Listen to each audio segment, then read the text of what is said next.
Well, joining us now are polls analyst Eric Grenier, the founder and the writer of The Writ, and polls analyst Philippe Fournier, the founder and the writer of 338 Canada. Hello to both of you.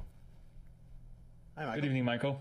So listen, the three of us are getting together here talking a day after Main Street Research released its latest polls. One that says if an election were held today, well, 51% of decided and leading voters would vote Liberal, 36% would vote Conservative, 5% would vote for the Bloc, 4% for the NDP, 2% for the Greens. So a very commanding lead for the governing Liberals. What's behind this? Eric, I'll get you to start us out.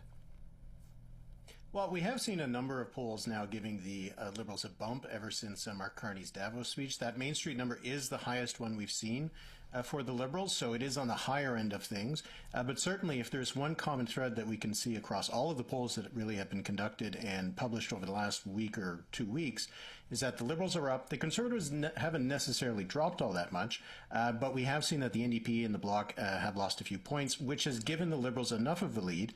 In that poll, it would be a massive majority, but just in general, from all the polls that we've seen over the last little while, that the close race that could have still produced a parliament that looked a lot similar to what we have right now has now turned into one where you would say that if the Liberals went to the polls today, they'd probably be in a position to win a majority. And a lot of that is because of increasing their support in Ontario. That seems to be the biggest difference in some of the polls we've seen over the last little while. Okay, Philippe, when you look at the numbers, what do you think is behind it?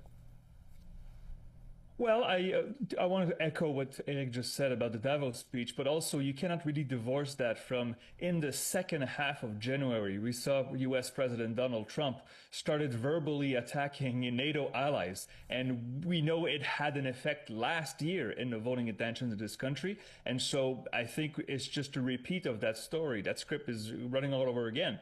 And as Eric said, I think we should mention it. The Conservatives have been mostly stable. This Liberal rise in the polls, okay, 51 may be a bit high, but still this Liberal rise in the poll has been mostly at the expense of the NDP and the Bloc Québécois in Quebec. Now, we had 4 polls in the past week from different firms that showed the NDP back down into single digits. And the beneficiary is, well, the Liberals. Okay, well, with that, we know the Prime Minister is still looking for a majority. We of course, seen 2 floor crossings already, but another way he could achieve that majority is if he were to call a snap election, possibly a majority. How wise would it be, given how high the Liberals, and in particular, Mark Carney, continue to be in the polls, Eric?